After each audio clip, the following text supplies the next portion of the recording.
지금 한국을 보면은 너무나 부유해진 것 같습니다. 불과 얼마 전이죠. 1997년에 한국에 IMF 사태가 일어났습니다. 그 당시 한국의 경제 규모라면 외환 보유액이 한 천억 달러 정도가 국가에 있어야 하는데 그때 39억 달러까지 떨어졌어요. 그러니까 이제 외국과의 거래 가운데 어떤 서로 어떤 부채라든지 주고받는 그것을 하지 못하는 것입니다. 그러니까 쉽게 얘기하면 국가가 부도가 난 거죠. 한국은 이제 국제통화기금 IMF로부터 195억 달러의 빚을 지게 되었습니다. 현재 환율로 계산하면 26조 5천억 정도 되는 돈입니다. 그 빚을 다 갚을 때까지 국제통화기금이 한국의 경제 구조를 조정을 하고 그리고 모든 시스템을 다 IMF 중심으로 IMF의 계획의 정책에 따라서 바꾸어야만 하는 그런 어려운 상황을 맞이하게 되었습니다. 세계 경제학자들이 한국의 그런 IMF 사태가 빚을 다 갚고 회복하려면 약 20년이 걸린다라고 그렇게 봤습니다. 동유럽과 또 남미의 그런 IMF 사태를 맞이한 나라들을 볼 때 회복을 못한 나라들도 있고요.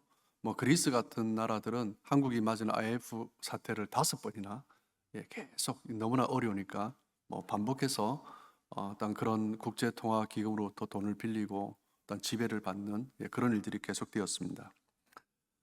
그런데 한국 사람들은 참 특이한 것이 어려우면 뭉칩니다. 우리가 잘 알듯이 IMF 때 금모으기 운동을 했습니다. 아기 돌반지도 모으고 친정 어머니한테 받은 금목걸이도 다 가져오고 그러면서 한국 사람들이 금을 모아서 그 금을 이제 외국에 내다 팔았죠. 그러면서 이제 외화들을 다시 한국으로 사오기 시작했습니다. 세계 투자자들이 빨라도 20년은 걸릴 것이다 라고 예상했던 것을 한국은 3년 8개월 만에 빚을 다 갚고요. 그리고 국가 잔고도 1,000억 달러가 넘게 유지하게 되었습니다. 3년 8개월 만에 해낸 일이죠. 외국 투자자들이 볼 때 이런 나라가 다 있나? 이런 나라는 어떤 상황에 닥쳐도 이런 국민이 있다면 이 나라는 절대 망하지 않겠다라는 생각을 하는 거죠. 투자자들의 입장에서 보면은 한국의 가치가 많이 떨어졌기 때문에 투자가 할 수 있는 적기인 것입니다. 그래서 IMF 사태가 끝난 이후에 외국의 투자자들이 정말 무수하게 투자가 들어왔습니다. 그래서 그 이후부터 약 2000년부터 지금까지 한국은 약 20년 동안 한국 역사에서 볼 수 없었던 최고의 경제 황금기를 누리고 있습니다. 그 안에 선진국도 진입하게 된 거죠. IMF가 터진 것은 너무나 큰 어려움이고 IMF로 인해서 또 어려움을 겪으신 분도 참 많지만 크게 국가적으로 보면은 어떻게 보면 그 IMF 사태가 한국이 또 한 걸음 일어서는데 IMF가 없었다면 이렇게 경제 황금기를 누릴 수도 없었을 것이고 선진국에 이렇게 빨리 진입하실 수 없었을 것입니다. 어떻게 보면 IMF가 새로운 우리가 상상하지도 못했던 그런 놀라운 일들을 이루어내는 그 시발점이 된 것입니다. 이와 마찬가지로 우리의 삶 가운데 어려운 일이 있다고 다 나쁜 것은 아닙니다. 그 어려움이 왔을 때 우리가 어떻게 그 어려움에 반응을 하고 이겨내느냐에 따라서 일상적으로 살아왔을 때와 상상을 할 수 없는 그런 놀라운 일들이 일어나기도 하는 것입니다. 우리가 함께 말씀을 나누고 있는 사무엘 시대의 그 상황을 보면 사사 시대였죠. 그때 이스라엘은 주변 나라로부터 많은 어려움을 겪고 있었습니다. 그때 백성들이 우리가 앞서 나눈 것처럼 함께 모여서 하나님 앞에 기도하며 나아갔을 때 하나님께서 그 백성들을 지켜주셨고 그리고 공격하러 왔던 백성들조차 이방 나라들조차 그냥 흩어 버리셨습니다. 그런데 점점 시간이 지나면서 또 이스라엘 백성들은 일어나고 있는 문제들을 상황을 또 일상을 자기들 스스로 자기 힘으로 해결하려고 했던 것입니다.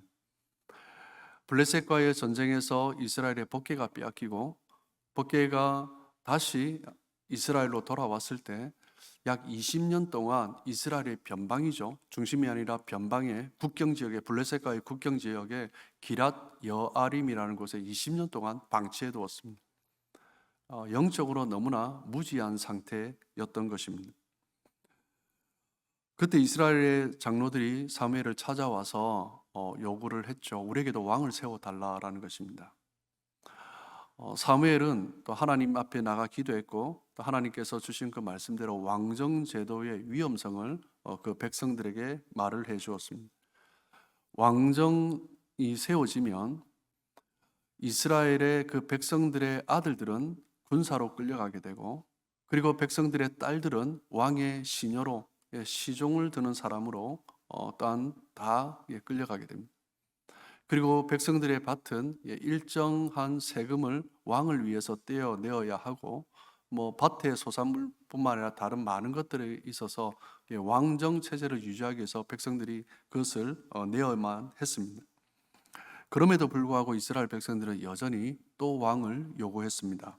오늘 본문 사무엘상 8장 19절을 보면 백성이 사무엘 말 듣기를 거절하여 이르되, 사무엘의 말이 무슨 말입니까? 백성들이 요구했죠. 하나님 앞에 아뢰었습니다. 하나님께서 말씀해 주신 거예요. 그 말씀을 백성들에게 전한 것입니다. 그 사무엘의 말은 하나님의 말씀이었습니다. 그 말씀을 거절한 거죠. 아니로소이다. 우리도 왕이 있어야 하겠습니다. 하나님께서 백성들에게 다시 한 번 더 주어졌던 그 기회를 백성들은 거부한 것입니다. 그러자 하나님은 이스라엘 백성들의 요구대로 이스라엘에게 왕을 세워 주어라 라고 말씀하셨습니다. 22절에 보시면 여호와께서 사무엘에게 이르시되 그들의 말을 들어 왕을 세우라 하시니 사무엘이 이스라엘 사람들에게 이르되 너희는 각기 성읍으로 돌아가라 하니라. 하나님은 이스라엘 백성들에게 왕을 세워 주어라 라고 말씀하셨습니다. 하나님께서 말씀해 주셨지만 이것은 하나님의 뜻이 아니었습니다. 이스라엘은 하나님이 다스리는 나라입니다. 그런데 사람이 다스리도록 왕을 세운 거죠. 하나님이 왕을 세우도록 허락하신 것은 하나님께서 그렇다면 더 이상 이스라엘을 돌보지 않겠다, 그런 의미가 아니죠. 하나님께서는 이스라엘을 결코 포기하신 것이 아니십니다. 이스라엘 백성들을 어떻게 보면 방치한 것처럼 보이지만 하나님은 결코 이스라엘 백성들을 방치하지 않으셨습니다. 하나님은 그 백성들의 의지를 존중해 주십니다. 우리에게 하나님은 자유의지를 주셨습니다. 이 자유의지는 무엇이냐면 우리의 의지를 가지고 자유롭게 우리가 하나님 앞에 헌신하는 것입니다. 순종하는 것입니다. 그것이 자유의지가 가장 아름답게 쓰이는 거죠. 스스로의 의지를 가지고 하나님 앞에 순종할 때 그 온전한 순종을 하나님은 가장 기뻐하시는 것입니다. 하나님은 이스라엘 백성들의 요구, 그 왕을 세워달라는 요구를 막지 않으셨습니다. 그렇다고 하나님께서는 이스라엘 백성들을 내버려 두지도 않으셨습니다. 하나님은 여전히 그 백성들을 지켜보고 계신 것입니다. 그런데 이스라엘 백성들은 너무나 멀리 떨어져 있습니다. 하나님으로부터 너무나 멀어져 가고 있는 거죠. 이스라엘 백성들은 자기 힘으로 무언가를 해보려고 하고 있는 것입니다. 우리 인간의 본성이 그렇습니다. 내가 뭔가를 해볼 수 있을 것 같은 그런 마음이 들 때가 있습니다. 그럴 때 하나님 앞에 구하지 않고 그냥 자기 생각대로 하는 거죠. 그러면서 점점 하나님부터 멀어지기 시작합니다. 하나님과 분리되어져 가는 것입니다. 이스라엘 백성들이 왕을 요구한 것은 하나님과의 분리를 요구한 것이나 마찬가지입니다. 이스라엘은 하나님이 다스리는 나라입니다. 그런데 하나님의 다스림이 싫다라는 거예요. 다른 이방 나라들처럼 하나님을 섬기지 않는 다른 나라들처럼 사람이 다스리게 해달라는 것입니다. 왕의 제도가 가지고 있는 위험성을 들었음에도 불구하고 그래도 우리에게 왕을 세워달라는 것입니다. 인간의 교만은 하나님마저도 치워버리고 싶은, 하나님마저도 거추장스러워지기 시작하는 것입니다. 이것이 인간의 본성 안에 깊이 뿌리 내리고 있는 죄성입니다. 이것은 인간의 탕자의 심리죠. 떠나고 싶은 것입니다. 여기에서 인간의 불행이 시작되는 거죠. 누구에게나 이 탕자 심리는 다 가지고 있는 것 같습니다. 첫사람 아담과 하와 때부터 이것은 그들 가운데 깊이 역사했습니다. 하나님으로부터 떠나고 싶었습니다. 아니, 하나님처럼 되고 싶었습니다. 그 의미는 하나님 없이도 내가 할 수 있다라는 거죠. 여전히 아담과 하와의 그 심리, 아담과 하와의 피가 흐르고 있는 우리에게도 그런 심리가 있는 것입니다. 하나님 없이도 내가 할 수 있을 것 같은 욕망이, 그런 마음이 솟아올 때가 얼마나 많은지요. 그렇기 때문에 우리는 우리 자신도 모르게 하나님을 의지하기보다 내 힘을 의지하고 내가 쌓아 놓은 것을 의지하는 것입니다. 그럴 때부터 나타나는 현상이 무엇이냐면 하나님의 말씀을 반복적으로 무시하기 시작합니다. 하나님의 말씀이 때로는 명확하게 들려도 거절하기 시작합니다. 그러면서 점점 더 하나님의 음성에 둔감해지는 거죠. 영적으로 무감각해져 가는 것입니다. 영적 무감각이란 무엇입니까? 하나님의 말씀과 하나님의 뜻을 반복적으로 무시하고 거절함으로써 하나님의 음성에 점점 더 둔감해져 가는 상태, 그것이 바로 영적 무감각 상태입니다. 누가복음 15장에 나오는 탕자의 이야기를 보면 둘째 아들은 자신의 분깃, 아버지의 유산에 자신에게 주어진 분깃을 미리 달라고 요구를 했습니다. 그 분깃을 가지면 내 것이라고 생각한 거죠. 그것을 가지면 내가 원하는 삶을 마음껏 살 수 있을 것이라고 생각했습니다. 그래서 그것을 가지고 도시로 나간 거죠. 허랑방탕하게 써버렸습니다. 다 소비해버렸습니다. 이제 갈 곳도 없어졌습니다. 받아주는 사람도 없습니다. 그래서 간 곳이 어디입니까? 돼지 우리입니다. 그러다가 자신의 모습을 한탄하며 결국 아버지께로 돌아왔습니다. 아버지의 집을 떠날 때 탕자는 자신이 지금 잘못 생각하고 있다는 것을 깨닫지 못한 거죠. 아버지의 집을 떠나면 내가 원하는 대로 살 수 있을 것이라고 생각한 것입니다.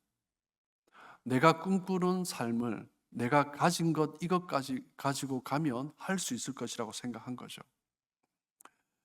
영적으로 무감각해지면 하나님으로부터 점점 더 멀어져 가는 것입니다. 하나님부터 멀어져 가면서 나타나는 현상이 무엇이에요? 의지하지 않는 것입니다. 떠나고 싶은 것입니다.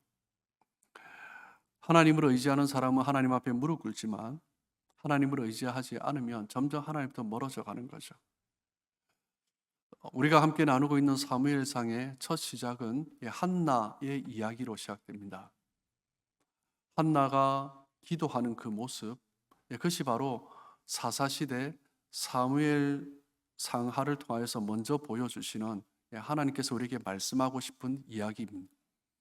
사무엘상 1장 10절을 보시면 한나가 마음이 괴로워서 여호와께 기도하고 통곡하며, 한나가 아들이 없음으로 인하여서 그 아픔을 가지고 하나님 앞에 나가서 기도를 했습니다. 얼마나 괴로웠는지 통곡하면서 기도했습니다. 지금 우리 표현으로 하면 통성기도겠죠. 그보다 더 열심히 부르시셨을 것입니다. 이스라엘 백성들은, 그 사사시대 이스라엘 백성들은 하나님 앞에 나와서 기도하지 않았습니다. 통곡하지 않았습니다. 그러니까 그 모습이 너무나 생소하게 보이는 거죠. 그래서 엘리 제사장이 그 모습을 보면서 술 취했다라고 하지 않았습니까? 기도하지 않는 백성들 속에 기도하니까 이 여인이 이상하게 보이는 것입니다.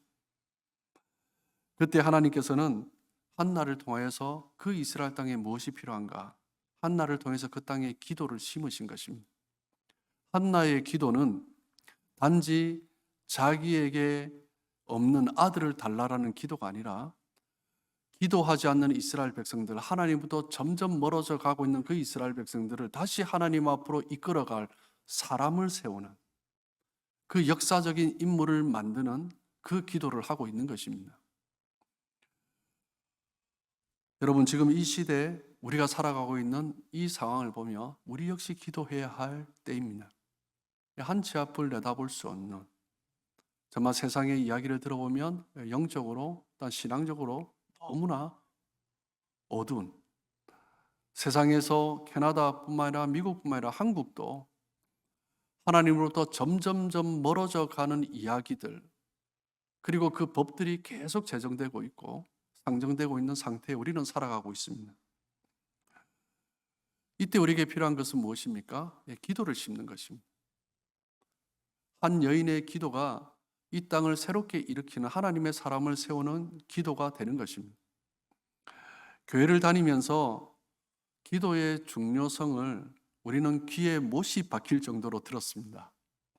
아니요, 교회 다니지 않는 사람도요, 마음이 힘들면 기도하고 싶은 마음이 든다고 합니다. 우리 교회 다니는 사람뿐만 아니라 이 땅을 살아가는 사람 중에 기도의 중요성을 모르는 사람은 없는 것 같습니다. 하지만 그만큼 기도가 중요한데, 믿지 않는 사람도 기도가 중요하다고 생각하는데, 그런데 기도를 많이 하는 사람은 그렇게 많지 않은 것 같습니다. 무엇 때문입니까? 인간의 본성에는 기도를 거부하는 마음이 있습니다. 기도가 중요한 것을 알지만 내 뜻대로 살고 싶은 거예요. 그냥 내 생각대로 살고 싶은 것입니다. 자신의 힘으로, 자신의 능력대로 살아가려고 하는 완악한 재성이 우리 안에 깊이 뿌리 내리고 있습니다. 내가 잘났고 내가 능력이 있으면 교회는 다닐 수 있어요. 또 이렇게 저렇게 봉사할 수 있습니다. 그런데 기도의 자리는 잘 지키지 않습니다. 정말 부자가 정말 뜨겁게 기도하는 거 제가 많이 못 봤습니다. 믿음의 선조가, 우리 믿음의 선조들이 하나님 앞에 나와서 기도할 때 그 사람이 어떤 사람이든지 우리 믿음의 선조들은요, 거의 동일한 기도를 한 것 같아요. 하나님, 저는 불쌍한 죄인입니다. 이 죄인을 불쌍히 여겨주십시오. 저에게는 선한 것이 없습니다. 저에게는 저 스스로도 의지할 것이 아무것도 없습니다. 주님만 의지합니다. 주님께서 나를 버리시며 저는 아무것도 아닙니다. 그것이 우리의 믿음의 선조들의 기도였습니다. 오늘날 우리 교회 안에 바라보면 기도가 참 많이 식어가고 있습니다. 우리가 회복시켜야 할 것 가장 첫 번째가 무엇입니까? 기도입니다. 기도가 회복되어야 합니다. 기도는 하나님을 의지하는 것입니다. 기도에 관한 고전적인 책들이 참 많습니다. 기도에 관한 명저들이 참 많습니다. 저도 기도에 관한 책을 읽으면서 얼마나 은혜로운지 감동을 받습니다. 많은 사람들이 기도를 하고 싶어서 기도 책도 읽고 또 기도 세미나, 기도 강의를 듣습니다. 그러면서 이제 결단하고 도전을 받습니다. 그런데 기도하자면 기도의 자리는 나오지 않습니다. 우리에게 기도를 가르쳐 달라라고 하는데 기도의 자리에는 나오지 않습니다. 무엇 때문에 그렇습니까? 기도는 우리의 본성을 꺾는 작업이기 때문입니다. 우리의 본성은 뭔가를 많이 알고 지식적으로 그것을 채우려고 하지만 정말 기도는 내 본성을 꺾고 내 재성을 꺾고 하나님 앞에 엎드리는 작업이기 때문에 이거 쉽지 않은 것입니다. 영적으로 무감각해질 때 나타나는 첫 번째 현상은 무엇입니까? 하나님을 의지하지 않는 것입니다. 하나님을 의지하지 않는 사람은 기도하지 않습니다. 이스라엘 백성들은 미스바에 모여 함께 기도했습니다. 참 어려운 시간이 있었죠. 그런데 그때 기도했을 때 하나님께서 일하시는 것을 경험했어요. 블레셋, 공격하던 블레셋을 흩어버리시는 일도 경험을 했습니다. 그런데 점점 그 기도가 또한 사라지기 시작하는 것입니다. 기도의 모습도 잘 보이지 않는 것입니다. 그러면서 또 나타나는 현상은 무엇입니까? 오늘 또한 우리 본문에서 명확하게 볼 수 있습니다. 기도하지 않는 백성들은 하나님의 말씀이 명확하게 나타났음에도 불구하고 하나님의 말씀을 거부하는 것입니다. 하나님은 그의 백성들에게 계속 말씀하십니다. 얼마나 답답하셨는지 어린 사무엘에게 말씀하셨습니다. 하나님의 그 말씀을 엘리 제사장은 듣지 못하고요, 어린 사무엘이 들은 거예요. 말씀은 신앙의 핵심입니다. 하나님은 말씀으로 천지를 창조하셨습니다. 그리고 하나님께서는 이 세상, 우리의 죄악된 영혼들, 인류를 구원하기 위해서 하나님은 예수 그리스도 독생자를 보내셨습니다. 근데 그 독생자가 오실 때 뭐라고 말씀하세요? 말씀이 육신이 되어 오셨다라고 말씀합니다. 말씀은 천지를 창조하시는 가장 핵심적인 도구이고, 말씀은 우리 영혼을 구원하는 하나님의 방법입니다. 말씀은 신앙의 핵심입니다. 우리가 그 말씀을 얼마나 경험하고 있느냐라는 것에 따라서 신앙의 모습이 달라지는 것입니다. 말씀을 우리의 삶 가운데 경험하지 못하고 있다면 아무리 열심히 신앙생활하고 신앙생활의 연수가 오래되었다 할지라도 그 신앙생활은 무미건조할 수밖에 없습니다. 말씀이 내 삶 가운데 경험되지 않으면 나타나는 현상이 무엇이냐면, 말씀을 듣고 읽을 때는 감동을 받습니다. 그런데 나의 행동과 말은 전혀 다른 것을 하고 있는 거예요. 말씀과 행동이 분리되는 것입니다. 그렇게 살아가는 백성들이 얼마나 많은지 모릅니다. 말씀을 현실에서 경험하지 못하니까 내 삶 가운데 변화가 없는 것입니다. 그러니까 말씀은 지식으로는 들었지만 내 삶과는 전혀 상관이 없는 거죠. 그러니까 신앙생활을 오래 해도 역동성이 없는 것입니다. 말씀은 없는 것을 있게 하시는 능력입니다. 말씀은 흑암 가운데 온 세상을 지으신 능력입니다. 말씀은 불가능이 없는 것입니다. 그런데 그 말씀이 선포되고 들려지고 있음에도 불구하고 실제 상황에는 보여지지 않는 것입니다. 말씀을 볼 수 있어야 됩니다. 말씀을 우리의 삶의 현장에서 경험해 볼 수 있어야 합니다. 말씀이 정말 말씀인가 확인해 볼 수 있어야 합니다. 말씀이 정말 그렇게 능력이 있는가, 말씀의 파워를 내가 느껴볼 수 있어야 합니다. 하나님의 말씀이 선포될 때, 하나님의 말씀을 읽을 때 노골적으로 말씀을 거부하는 신자는 없을 것입니다. 하나님의 말씀이 분명한데도 불구하고 그 말씀을 무시하는 신자는 없을 것입니다. 그런데 우리도 모르게 내가 하나님의 말씀을 거부하고 하나님의 말씀을 무시할 때가 얼마나 많은지요. 하나님의 말씀을 들었지만 듣는 것으로 끝내면 하나님의 말씀을 무시하는 것입니다. 하나님의 말씀이 명확하게 선포되었는데 그 말씀이 어떻게 이루어질까 기대하고 있지 않다면 하나님의 말씀을 거부하고 있는 것입니다.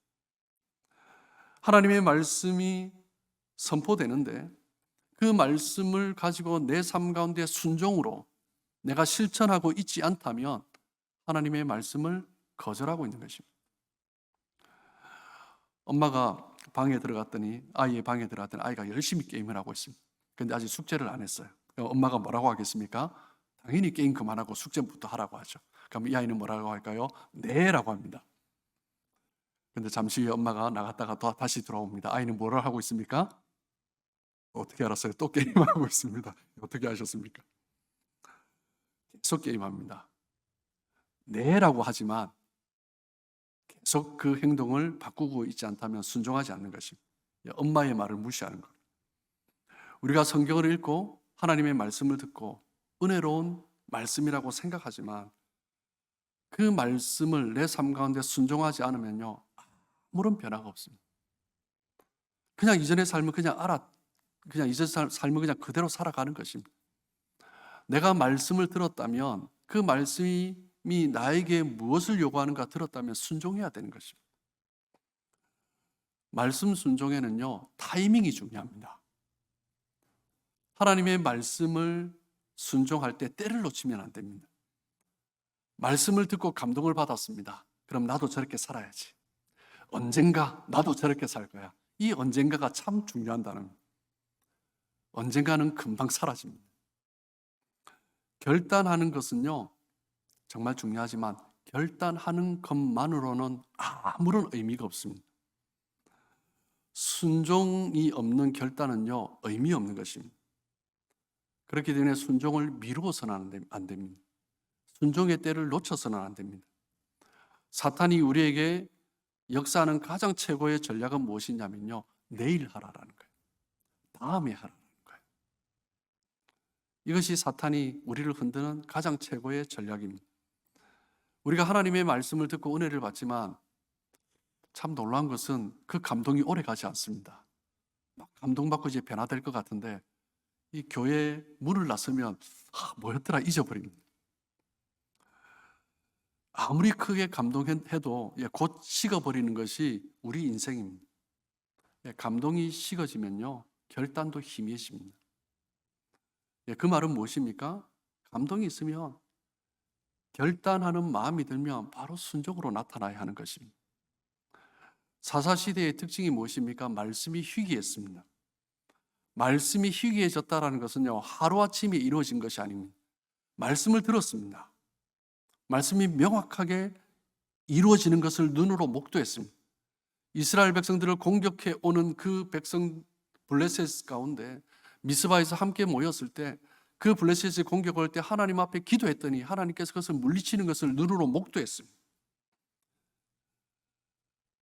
그런데 서서히 그 말씀으로부터 멀어지기 시작하면서 이제는 어느 순간 말씀이 희귀해지는 것입니다. 사랑하는 성도 여러분, 여러분의 귀에는 말씀이 제대로 들려지고 있습니까? 여러분, 우리 인생의 최고의 전성기가 언제인지 아십니까? 하나님의 말씀이 명확하게 들려질 때입니다. 그때만큼 기쁠 때가 없습니다. 하나님의 말씀이 정확하게 들릴 때, 정말 기도했을 때 때로는 나에게 헌신을 요구하고 내 생각을 내려놓게 하지만 그 말씀이 명확할 때 얼마나 감사한지 모릅니다. 분명하게 이 일은 내가 이렇게 하면 반드시 될 일인데 되지 않을 때가 있습니다. 일이 잘 풀릴 것 같은데 예상치도 못하게 일이 되지 않을 때가 있습니다. 그때는 무엇입니까? 하나님께서 우리를 부르시는 신호입니다. 내가 가는 길이 막혔다면 하나님은 반드시 하나님께로 갈 수 있는 문을 열어놓으십니다. 내가 길이 막힐 때 하나님은 반드시 우리를 위한 다른 길을 예비해 놓으셨습니다. 내 생각대로 진행되지 않을 때 하나님의 뜻이 분명히 있다는 것을 우리는 알아야 합니다. 그런데 사람들은 내 길이 막히면 어떻게든 또 다른 내 길을 찾으려고 합니다. 하나님이 열어놓으신 길로 가지 않는 거죠. 왜 우리가 하나님의 음성을 잘 듣지 못합니까? 내가 무언가를 할 수 있을 것 같을 때는 하나님의 말씀이 잘 들리지 않습니다. 하나님의 말씀이 들려도 희미합니다. 저것 같지만 그냥 희미하게 보입니다. 언제 하나님의 말씀이 잘 들립니까? 내가 가난해졌을 때, 내가 정말 이제 아무것도 할 수 없다라고 생각할 때, 그때 하나님의 말씀이 들려지기 시작하는 것입니다. 마음이 가난한 백성에게는 하나님의 말씀이 명확하게 들려지기 시작합니다. 하나님의 말씀이 잘 들리지 않는다면 내가 지금 배부른 상태입니다. 내 영혼이 배부른 상태입니다. 내가 지금 하나님의 말씀을 잘 듣고 있다면 내 영혼이 가난한 상태입니다. 하나님께서는 늘 말씀하십니다. 말씀이 희귀한 사사시대라고 하나님께서 침묵하신 것이 아니십니다. 그런데 하나님의 그 말씀이 선포되는데 너무나 답답해서 어린아이 사무엘에게도 말씀하신 거잖아요.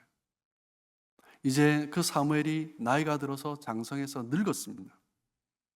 사무엘이 늙었지만 하나님은 여전히 사무엘을 통해서 이스라엘 백성들에게 말씀하셨습니다. 하나님으로부터 멀어져 있던 그 이스라엘 백성들, 하나님의 말씀으로부터 희미한 삶을 살아가고 있는 그 이스라엘 백성들, 사무엘을 통해서 하나님의 말씀이 명확하게 분명하게 전달되었음에도 불구하고 듣지 않았습니다. 사무엘을 통해서 하나님의 뜻이 무엇인지 명확하게 드러났음에도 불구하고 그들은 거부를 한 것입니다. 무엇 때문입니까?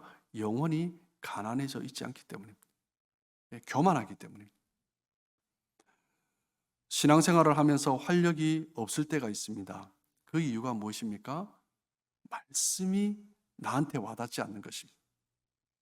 말씀이 감동은 되는데 내 현실의 삶은 전혀 아닌 것입니다. 그럴 때 신앙생활이 너무 힘든 거죠. 우리가 하나님의 말씀을 배우는 것은 너무 중요한 것입니다. 하나님의 말씀을 배우고 공부하면서 하나님을 알아가는 건 너무나 기쁘죠. 그런데 그것은 반쪽입니다. 그것으로 부족합니다. 책상 앞에 말씀을 배우는 것은 온전한 지식이 아닙니다. 우리가 배운 그 말씀이 내 가운데 살아내어질 때, 내 삶 가운데 말씀이 경험되어질 때 그 하나님을 향한 지식이 온전한 지식이 되는 것입니다. 내 삶 속에서 말씀대로 실천하여 하나님의 말씀이 현실화되는 것을 경험해야 합니다. 그렇게 할 때 이것이 말씀이구나, 말씀이 살아있구나, 말씀이 능력이 되는구나, 그것을 경험할 수 있는 것입니다. 말씀을 듣는 것만으로 말씀이 살아있는 것을 경험할 수 없습니다. 정말 막히고 안 되는 일이라 할지라도 그 말씀대로 순종해 보았더니 이 막혔던 길이 뚫려지고, 아니 이 길이 뚫려지지 않는다면 더 좋은 길을 열어놓으신 그 하나님의 예비하심을 발견하는 것입니다. 그것이 말씀에 순종하는 사람이 경험하는 말씀의 능력이고, 살아있는 말씀을 우리가 누리며 살아가는 것입니다. 오늘날 말씀을 듣고 고민하는 사람은 너무나 많습니다. 여러분, 하나님께서 우리에게 말씀을 듣고 고민하라고 주신 것이 아닙니다. 하나님께서 우리에게 말씀을 주신 이유는요, 순종하라고 주신 것입니다. 우리가 하나님의 말씀을 묵상하는 이유가 무엇입니까? 더 바른 순종을 하기 위해서 하나님의 말씀을 묵상하는 것입니다. 하나님의 말씀의 완성은 순종입니다. 묵상의 완성은 순종입니다. 우리의 삶 가운데 영적으로 무감각해질 때 나타나는 현상은 하나님께서 점점 멀어지면서 의지하지 않고 기도하지 않는 것입니다. 그러면서 점점 하나님의 말씀조차 거부하는 것입니다. 그러면서 나타나는 현상이 뭐예요? 세상을 쫓아가는 것입니다. 세상과 구별되지 않는 삶을 살아가는 것입니다. 오늘 본문은 이스라엘 백성들의 삶의 모습에서 명확하게 보여주고 있습니다. 세상 나라들처럼 자기들도 왕이 있어야 한다는 것입니다. 그 의미는 무엇입니까? 우리도 더 이상 하나님의 백성으로서의 삶이 아니라 세상 사람들과 같은 삶을 살고 싶다라는 것입니다. 그것이 이스라엘 백성들의 모습이었습니다. 예수님께서 십자가에 못 박히시기 전날 밤 겟세마네에서 기도하셨습니다. 우리가 그 기도를 너무나 잘 알고 있죠. 땀방울이 핏방울이 되도록 하나님께서 간절히 부르짖으며 기도하셨습니다. 그때 예수님께서 제자들에게도 함께 기도하기를 요청하셨습니다. 마태복음 26장 41절에 보면 시험에 들지 않게 깨어 기도하라. 마음에는 원이로되 육신이 약하도다. 예수님께서 제자들에게 너희도 나와 함께 기도하라 라고만 말씀하지 않고 깨어 기도하라 라고 말씀하셨어요. 자지 말라라는 거예요. 여러분, 이 잠은요, 육신의 잠을 의미하지 않습니다. 영적인 것입니다. 그러나 제자들은 잠들어 버렸습니다. 육신도 잠들어 버렸습니다. 영도 잠들어 버렸습니다. 3년 동안 따라다녔던 스승은 옆에서 간절히 철야 기도를 하고 있는데 다 자고 있는 거예요. 스승은 생명을 바쳐서 정말 땀이 핏방울이 되는 것처럼 그렇게 간절히 기도하는데 그것이 옆에서 보이지 않겠습니까? 보이죠. 그냥 자고 있는 겁니다. 어떻게 그런 상황에서 옆에서 잠들 수 있습니까? 그래서 예수님께서 제자들을 다시 깨우셨습니다. 깨어 기도하라. 또 예수님께서 가셔서 기도하는데 멀리 가시죠. 그냥 저만치 그냥 보일 정도로. 근데 또 자는 것입니다. 예수님께서 이제 대제사장의 뜰에서 신문을 받으셨습니다. 가룟 유다와 그 대제사장의 종들, 그리고 로마 군병이 와서 끌고 갔습니다. 대제사장의 집에서 신문을 받을 때 베드로는 그 대제사장 뜰에 앉아 있었습니다. 그때 한 여종이 베드로에게서 말을 합니다. 너도 갈릴리 사람이 아니냐? 갈릴리 사람 예수와 너도 함께 있었도다 라고 말을 합니다.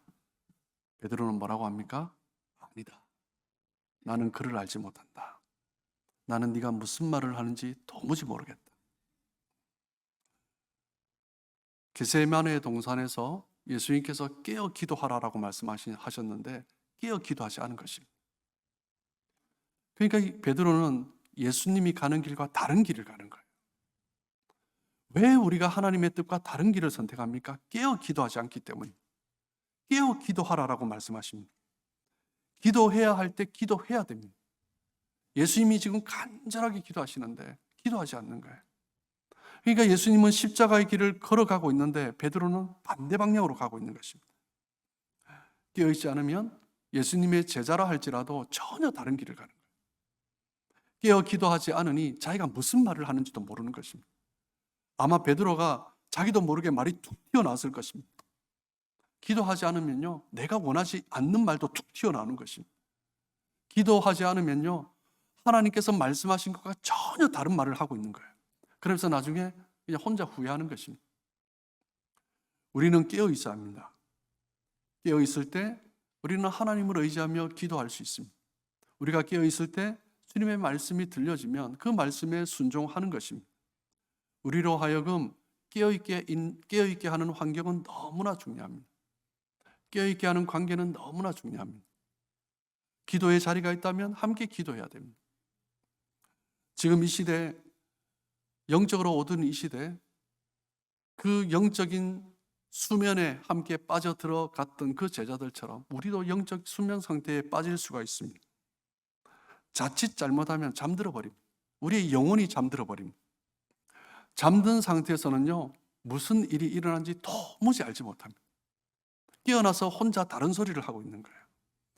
깨어있지 않으면 영적 무지에 빠질 수밖에 없습니다. 영적 무지에 빠지면 상황은 점점 더 악화되는 것입니다. 이스라엘 백성들의 모습이 바로 그랬습니다. 그럼에도 불구하고 하나님은 결코 우리를 포기하지 않으십니다. 하나님은 우리에게 관심을 가지고 지금도 우리를 주목하고 계십니다. 하나님은 우리를 이끌어가기를 원하십니다. 하나님께서 예비하신 길로 하나님의 백성들을, 우리를 이끌어 가시며 함께 걸어가시고 그 하나님의 뜻을 이루기를 원하십니다. 곁길로 빠지려고 하면 하나님께서 다시 우리를 끌어들이십니다. 내가 하나님을 경험했던 그 자리로 하나님은 다시 우리를 끌어들이십니다. 내가 하나님 앞에 주여 내 인생을 드려서 하나님 앞에 나아가겠습니다 라고 고백했던 그 자리로 하나님 우리를 끌어들이실 것입니다. 우리의 인생에 길이 막힐 때가 있습니다. 세상 사람들은 그럴 때 어떻게 해야 될지 알지 못합니다. 혼란에 빠져버리는 거죠. 그런데 우리는 분명히 알고 있습니다. 하나님 앞에 엎드려야 합니다. 말씀에 귀 기울이고 말씀에 순종해야 됩니다.